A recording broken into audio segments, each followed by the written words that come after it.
Foi com enorme honra que aceitei o convite pessoal do Sr. Dr. Paulo Rangel e do Sr. Dr. Nuno Melo para ser mandatário nacional da lista da Aliança Portugal às eleições europeias que se aproximam. Até porque o momento que a Europa e Portugal vivem não é um momento qualquer. É um momento histórico, um momento-chave, daqueles que marcam toda uma geração, daqueles que dão sentido ao presente e moldam o futuro. A Europa é hoje convidada pelo destino a abrir uma nova fase no seu percurso. Uma Europa mais solidária e mais competitiva ao mesmo tempo. Uma Europa mais ambiciosa e mais equilibrada em simultâneo. Uma Europa da inclusão e da cooperação, onde a integração é a semente do crescimento. Uma Europa com crescimento mais robusto e com melhores perspectivas para as novas gerações, como é sua obrigação e como é objetivo de um projeto desta envergadura e desta responsabilidade. Numa palavra, uma Europa de proximidade. Por seu lado, Portugal, que resgatou heroicamente o seu futuro nestes últimos 3 anos, volta a ter condições para vingar no mercado global com base numa sociedade e numa economia saudáveis e sustentáveis, assentes na iniciativa privada e na abertura definitiva ao exterior da sua economia. Nenhuma das duas perspectivas está ainda assegurada a longo prazo, mas ambas dependem apenas dos cidadãos europeus e dos portugueses em particular. Ou seja, mais do que olhar o futuro com esperança, está nas nossas mãos construí-lo desde já. Para tal, é preciso que os dirigentes políticos, a nível europeu e português, estejam à altura do desafio que este momento histórico lhes coloca. Que saibam aproximar a política das reais e respeitáveis exigências dos seus eleitorados. Que saibam elevar a política ao mais alto nível, de forma a definir uma visão de futuro que necessariamente passa por um Estado social sustentável, por uma política de segurança integrada, por uma economia pujante que combate um dos maiores flagelos e, logo, uma das maiores prioridades, que é o desemprego. Por uma aposta determinada e determinante na educação, na ciência e na investigação, que são pedras angulares dos fatores diferenciadores da economia europeia no espectro mundial.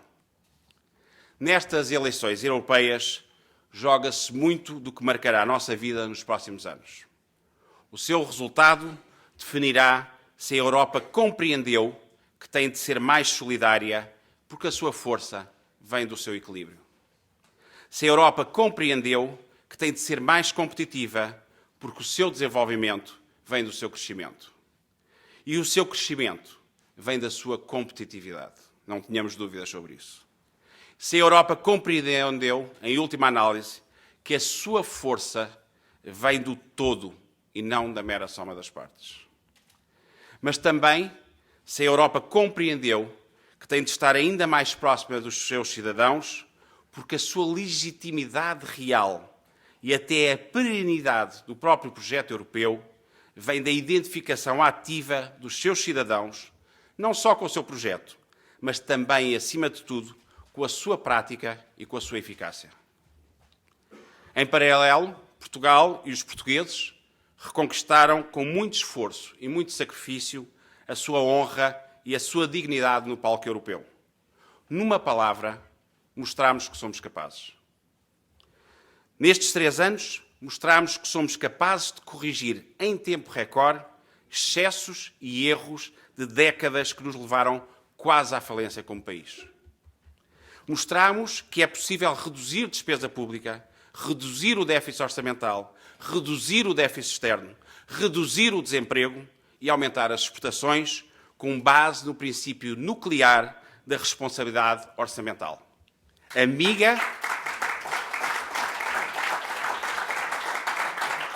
Amiga e mãe da retoma económica e do combate sem quartel ao desemprego. Mostramos como país que é possível ter uma economia mais robusta, mais virada para o exterior, menos dependente do Estado, mais competitiva, mais transparente e, logo, mais eficiente.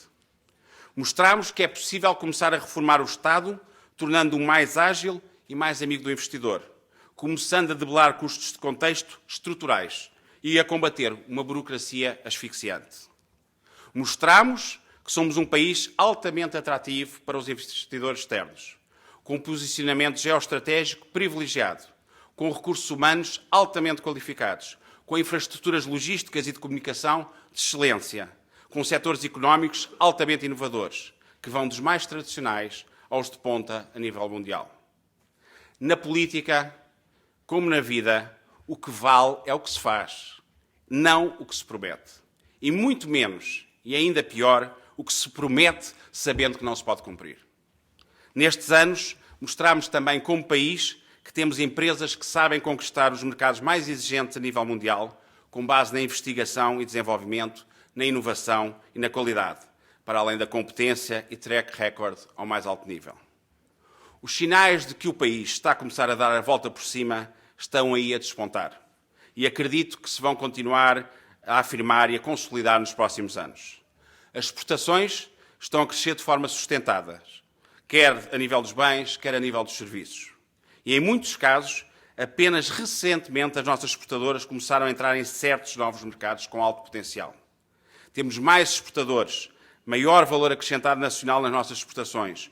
O investimento externo começa a recuperar com interessantes apostas nos mais variados setores. O consumo interno dá sinais de reanimação e o empreendedorismo começa a ganhar um novo fôlego. Nestes últimos trimestres, registou-se também a retoma da produção industrial, a melhoria dos indicadores do comércio a retalho, da confiança e do clima económico a nível da indústria transformadora, da construção e dos serviços, para além do reforço da capacidade líquida de financiamento da economia portuguesa. São sinais ainda iniciais e alguns tenos que ainda não chegaram ao bolso dos portugueses, mas vão todos, sem exceção, na direção certa. O próprio sistema financeiro mostra uma renovada disponibilidade ativa para financiar bons projetos e estratégias válidas na senda do investimento, da exportação e da internacionalização, o que não desobriga naturalmente o esforço que temos todos de fazer ainda para melhor capitalizar as nossas empresas. Também por isto, ou acima de tudo por isto, o desemprego, apesar de ainda se encontrar a níveis demasiado elevados, tem vindo a baixar em relação aos níveis preocupantes que atingiu no pico desta difícil fase de ajustamento. Tudo isto é garantido? Não. Nada disto está ainda garantido. Mas certamente que a fase mais difícil já passou. Assim saibamos solidificar, com a elevação que devemos aos portugueses, este esforço abissal que eles fizeram ao longo destes anos. Em Portugal, muitas vezes quer fazer as pessoas confundir os efeitos do violento ajustamento que tivemos que fazer com a sua responsabilidade última. Sejamos claros, a culpa do fogo não é do bombeiro.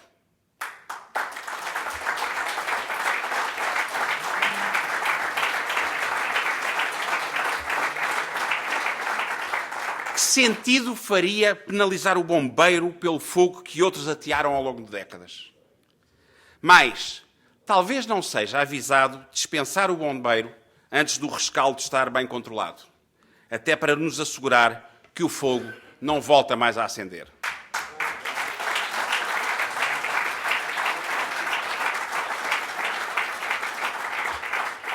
Foram outros, ao longo de muitos anos, e não este governo, em apenas 3, que deixaram as nossas finanças públicas a arder.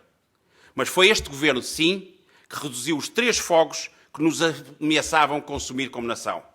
O fogo dos destrutivos, déficits crónicos orçamental e externo e ainda o fogo do aumento exponencial da dívida pública. Este governo foi antes o bombeiro que, com a ajuda decisiva e compreensão heroica, madura e sensata de todos os portugueses, apagou esse fogo insustentável do desvario financeiro. É este caminho que teremos de manter se não quisermos deitar tudo a perder nos próximos anos. Tudo o que nos custou tanto a recuperar. Por isso, é essencial deixar que o bombeiro faça bem o seu trabalho de rescaldo nos próximos anos. Porque não queremos e não podemos voltar a arder. Nunca mais. Todos sabemos, todos sentimos, e nenhum de nós descansará enquanto os portugueses não tiverem recuperado o seu emprego. E, acima de tudo, a sua confiança em Portugal e no nosso futuro coletivo. Mas acredito que hoje é claro para os portugueses que o caminho que nos levou à entrada da Troika não nos levava a parte nenhuma, a não ser ao desastre. E ele esteve iminente. No fundo, não era um caminho, mas era um beco sem saída. Acredito que os portugueses compreenderam bem que era preciso pôr ordem nas contas públicas. E daí, só daí, lançar as bases do crescimento económico. O que foi feito através da reforma laboral, da reforma do IRC, da reforma do arrendamento, da simplificação do sistema tributário das pequenas empresas, da revisão do regime fiscal de apoio aos investimentos, do novo regime de licenciamento industrial, da nova lei da concorrência e das insolvências, do programa de licenciamento zero, do simplex das exportações, do balcão do empreendedor, da reforma dos portos e da reforma da justiça, entre muitas outras. Por tudo isto, minhas senhoras e meus senhores, acredito que a lista liderada pelo Dr. Paulo Rangel e pelo Dr. Nuno Melo é a escolha certa para nos representar e defender no próximo Parlamento Europeu.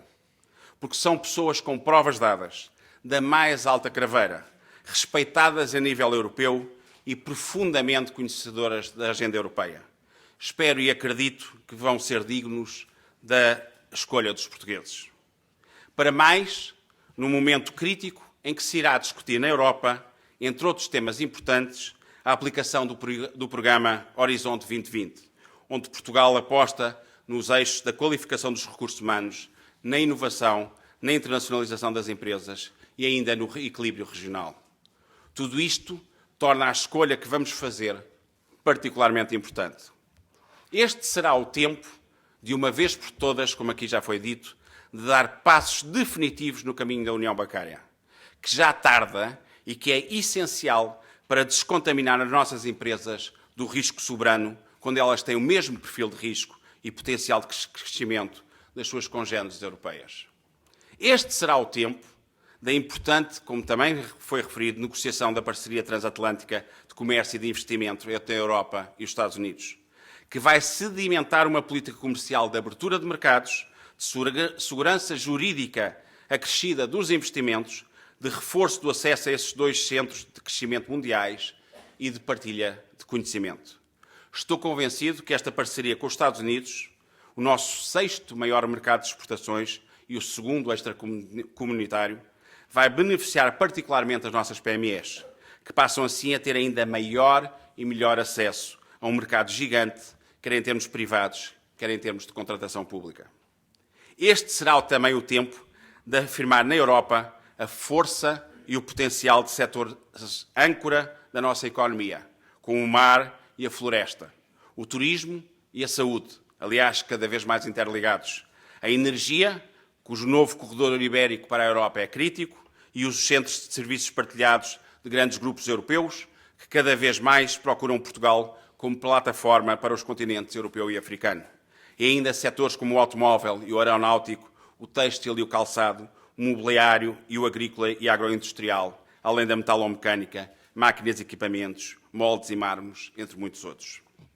Este será o tempo de defender na Europa políticas que gerem novas oportunidades de emprego de forma sustentada, que propiciem um ensino de excelência e apostem na aprendizagem dual com mais vigor, que levem à estabilização da procura interna no espaço europeu, que reforcem o apoio às exportadoras, aos investidores e ainda à capitalização e ao desendividamento das empresas europeias.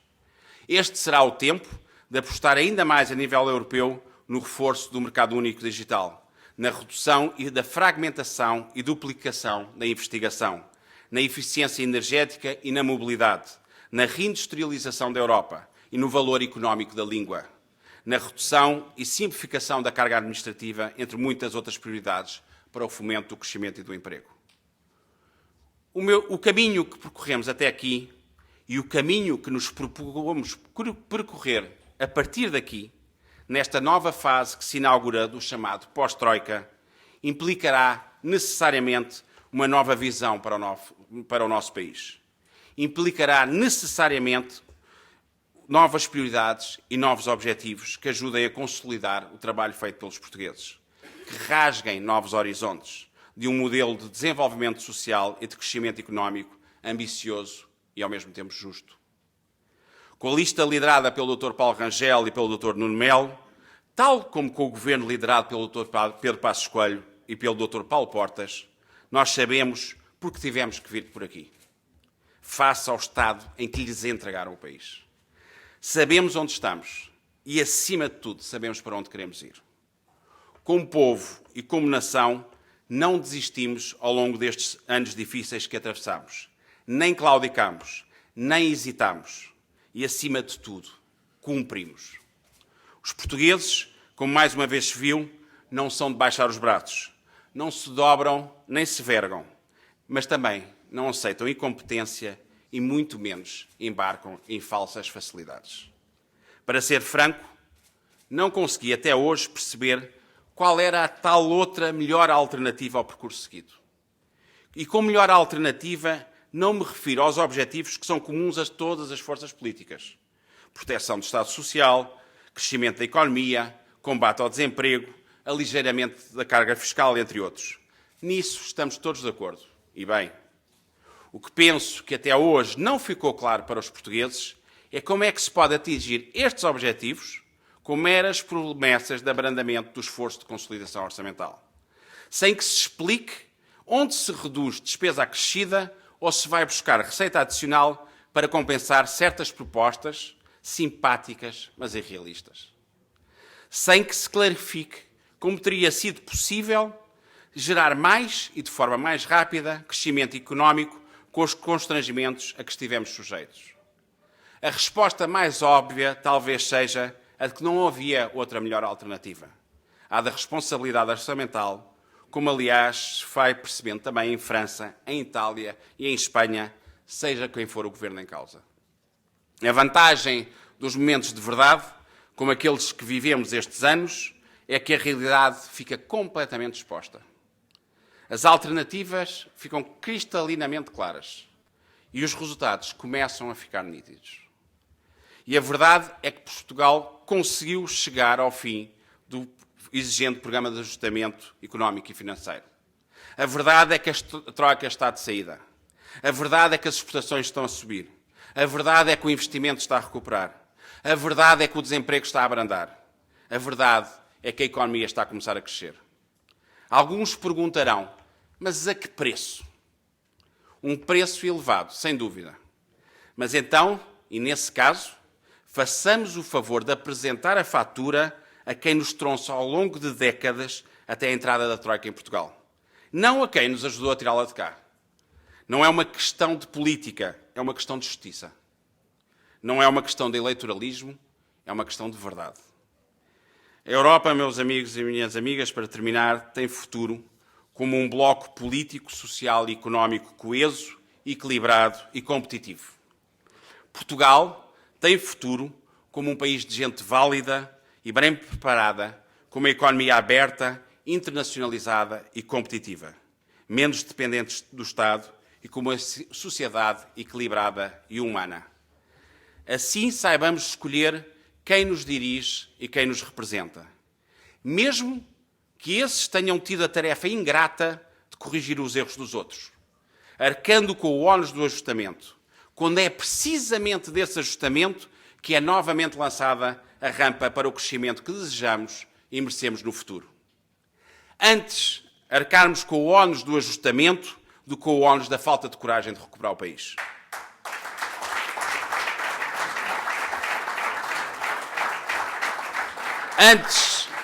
Antes pagarmos o preço por fazer o que era absolutamente necessário do que pagarmos o preço da incompetência e da irresponsabilidade. Antes assumirmos a fatura do resgate do nosso presente que assumirmos um dia a fatura de termos condenado e hipotecado o nosso futuro.